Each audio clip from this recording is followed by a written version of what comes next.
Hello chers abonnés, bienvenue dans cette nouvelle vidéo. Alors aujourd'hui je vous partage une vidéo que je voulais faire depuis quelques mois. J'ai hésité si je la faisais en version vidéo, en version podcast parce que c'est un sujet qui me touche, donc j'ai hésité à le faire à l'écran parce que c'est pas forcément facile. Là j'ai pris pas mal de recul parce que ça fait un petit moment que j'ai vécu cette période difficile de ma vie. Donc j'ai décidé de faire une vidéo et je me sens prête à vous en parler. Donc aujourd'hui je vais vous partager 8 conseils que j'ai appliqués pour m'aider à surmonter le moment le plus difficile de ma vie. Voilà, on vit tous des moments difficiles qui sont très différents les uns des autres. Des aléas, des épreuves, appelez ça comme vous voulez. Ça arrive forcément à un moment, la vie n'est pas toute rose. Et du coup je voulais vous partager ce que j'ai mis en place pour surmonter cette période. Je pense qu'on peut toujours apprendre les uns des autres de ces moments difficiles, de comment on les a surmontés, et c'est même dans ces moments qu'on apprend le plus sur soi-même, ce dont on est capable. Et souvent on ne sait pas à quel point on est capable, on a des ressources pour surmonter ces moments difficiles. Et malgré que ce soit des périodes compliquées, on peut en ressortir plus fort, plus riche, avec plus de sagesse, plus de maturité. Alors je vais pas m'étendre sur mon épreuve parce que c'est pas le but, le sujet de cette vidéo. Bon, je pense que si vous suivez un petit peu mes vidéos, vous aurez compris que mon épreuve c'était le divorce. Divorcer, on sait que ça peut arriver mais on l'envisage pas. Et de faire ça à ma famille, à mes enfants, de leur faire subir ça, ça c'était vraiment le plus compliqué pour moi. C'était vraiment très difficile à vivre. Je savais que cette vidéo serait compliquée à faire. Alors mon épreuve, ça a été le divorce. Pour d'autres personnes, ça peut être le décès d'un proche, ça peut être un aléa de la vie. Mais je pense que les conseils que je vais vous partager, ça peut s'appliquer à tous les types d'épreuves. Donc la première chose que j'ai faite, et ça m'a beaucoup aidée, c'est de me tourner vers des personnes qui ont vécu la même chose récemment ou pas.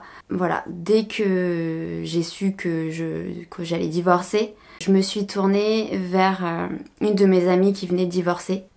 J'ai aussi cherché des personnes sur les réseaux sociaux qui partageaient leurs ressentis et leur vécu sur cette période, sur cette épreuve.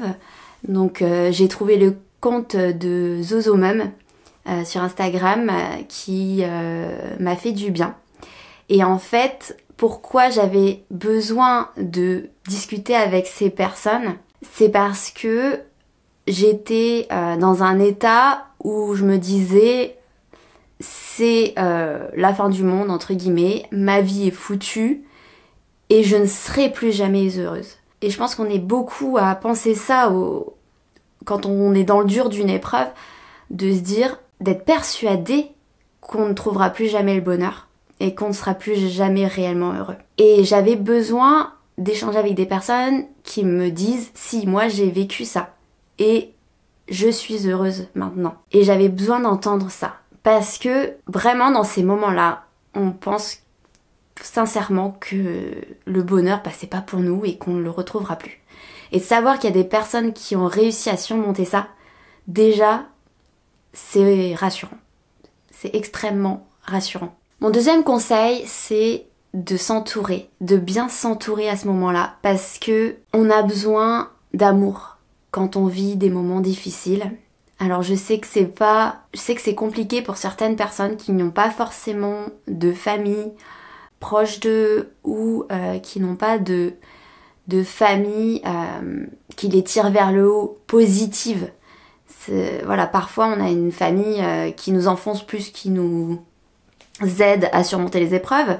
Donc c'est pas forcément de ces personnes-là qu'il faut s'entourer dans ces moments-là, mais voilà, des amis, des collègues, de la famille, s'entourer vraiment et uniquement des personnes qui nous font du bien et qui nous soutiennent dans ces moments-là. Et donc c'est ce que j'ai fait, je me suis vraiment entourée de ma famille proche et de mes enfants. Mes enfants, ça a été ma motivation, ma bouée durant cette période. Et les enfants, ils ont un amour inconditionnel, sans limite. Et être avec eux, partager des moments simples avec eux, comme jouer à un jeu de société, lire un livre, ça m'a fait énormément de bien. Faire un câlin. Mes enfants, sans le savoir, m'ont énormément aidé. Et c'est pas le sujet de la vidéo, mais ils m'ont également permis d'avoir un objectif, d'avoir une motivation pour rester forte.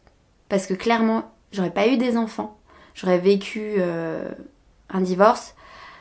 Alors, il aurait été moins impactant parce que le fait qu'il y ait des enfants, je trouve ça beaucoup plus compliqué, difficile, parce qu'on sait qu'il y a des dommages collatéraux. Mais j'aurais pas eu mes enfants, clairement, je me serais mis en arrêt maladie et j'aurais été au fond de mon lit pendant des mois. Mais le fait qu'il y ait mes enfants, je me suis dit non, je peux pas faire ça. Je dois être forte et je dois continuer et je dois tout donner pour eux. Troisième conseil, ça aussi ça m'a énormément aidé. Dans les tout débuts, par moments, j'ai eu des débuts de crise d'angoisse. C'est la première fois de ma vie que j'ai ça.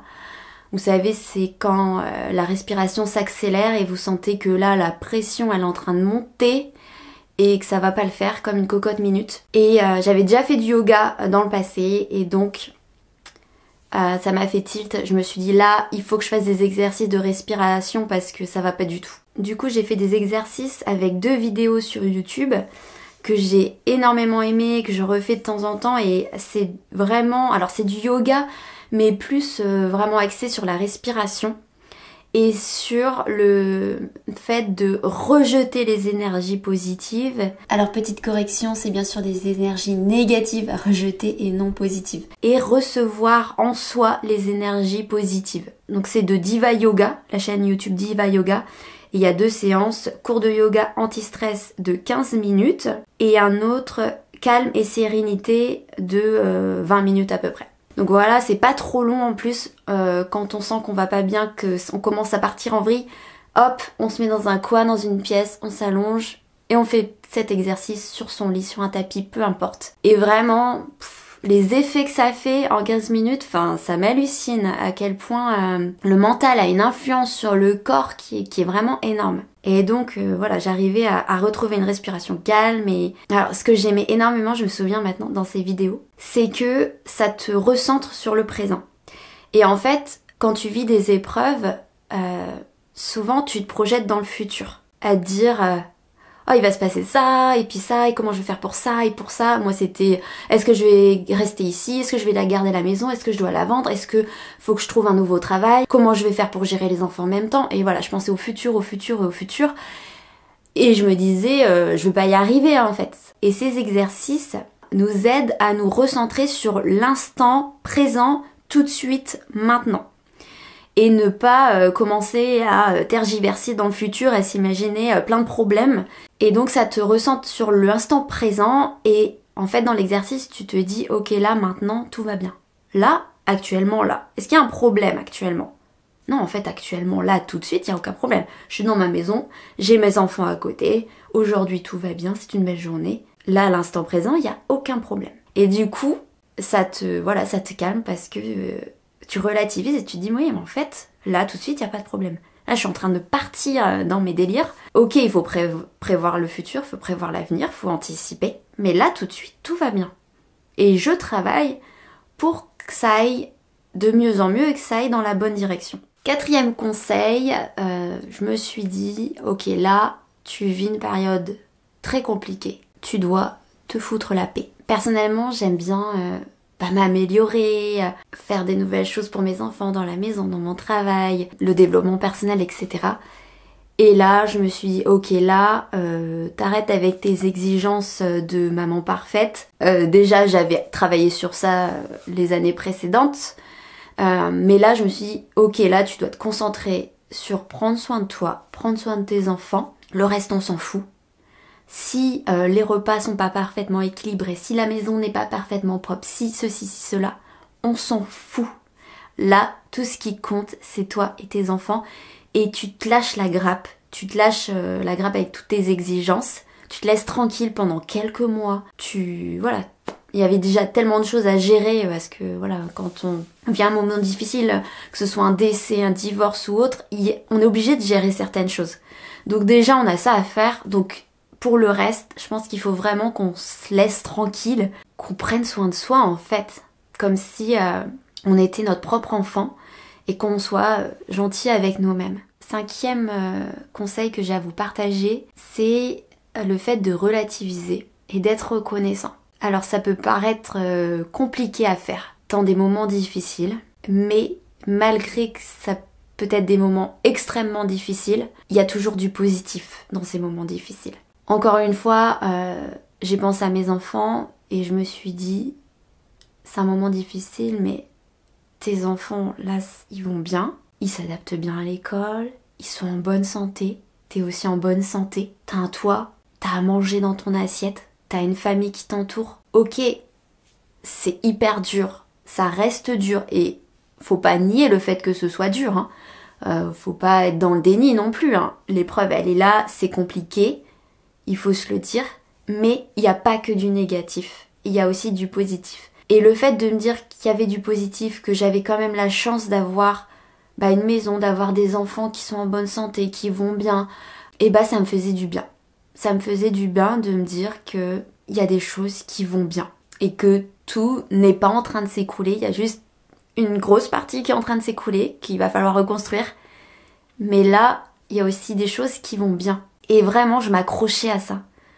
Tous les jours, je me disais ça va bien. Là, c'est une belle journée, il fait beau aujourd'hui. Oh, ce petit oiseau, qu'est-ce qu'il chante bien. Oh, mon chat, qu'est-ce qu'il est doux. Ça peut paraître bête et un peu niais, mais je vous promets que essayer de voir du positif dans toutes les petites choses qui m'entouraient, ça m'a tellement aidé à garder le moral tout simplement. 6e conseil que j'ai à vous partager, c'est de s'occuper. Alors je suis la première à dire que quand on vit un moment difficile, quand on va pas bien, il faut pas le nier, il faut pas le cacher, il faut pas enfuir ces émotions et les oublier parce que elles vont ressortir à un moment et de manière plus violente. Donc c'est pas l'objectif. Cependant, c'est pas non plus bon de ne rien faire, dans le sens de ne pas s'occuper, parce que votre esprit va tourner en boucle. Surtout quand on vit des épreuves, des moments compliqués, on a tendance à tourner en boucle et à penser trop au futur, comme je disais tout à l'heure, à penser aux problèmes, à angoisser. Et le fait de s'occuper, alors clairement moi ça a été de reprendre un boulot à temps plein, de gérer le quotidien. Déjà là j'avais mes journées super bien occupées. Et ça m'a aidé à pas penser à ce que j'étais en train de vivre. Parce que c'est bien d'y penser, de savoir que c'est compliqué, etc. Mais il faut pas tourner en boucle autour de ça, il faut aussi aller de l'avant. Et aller de l'avant, c'est s'occuper en faisant d'autres choses, en travaillant, en étant avec des amis, de la famille, pratiquant des hobbies, en faisant des choses que l'on aime.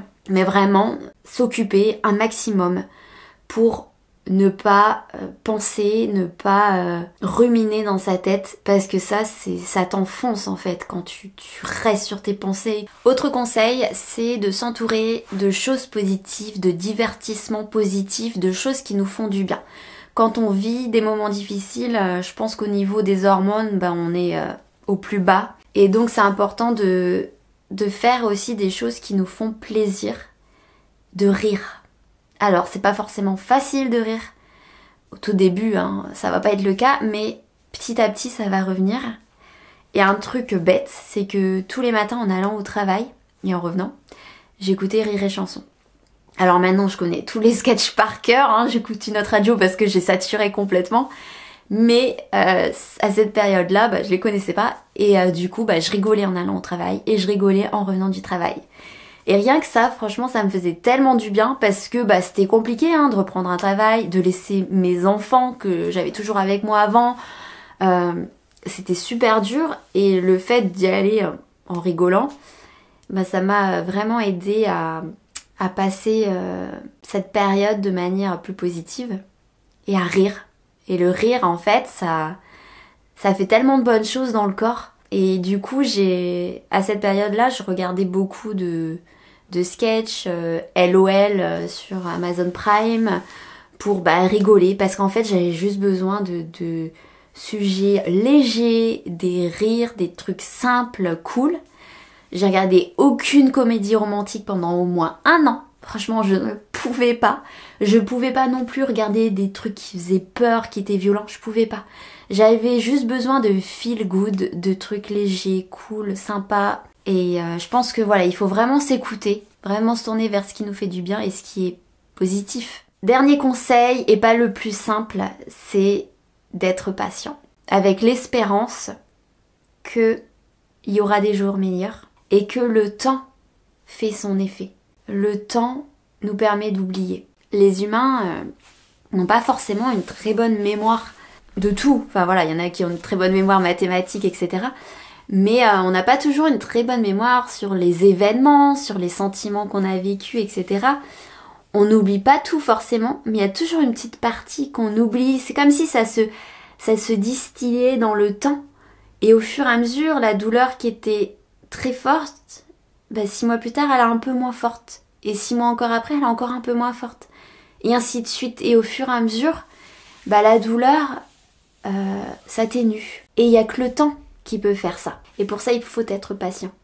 J'avais regardé un épisode qui m'avait vraiment bouleversée sur Black Mirror sur Netflix. Et c'était un épisode où les humains, ils avaient un petit implant ou je sais plus trop quoi, qui leur permettait d'enregistrer toute leur vie, de pouvoir faire un replay en arrière quand ils se souvenaient plus d'un événement, de pouvoir revoir cet événement. Et en fait, ça leur desservait complètement parce qu'ils mettaient leur attention sur des détails du passé qui servaient à rien, sur des regards d'un conjoint envers une autre femme, et du coup d'une potentielle tromperie, et du coup ça faisait des histoires, etc.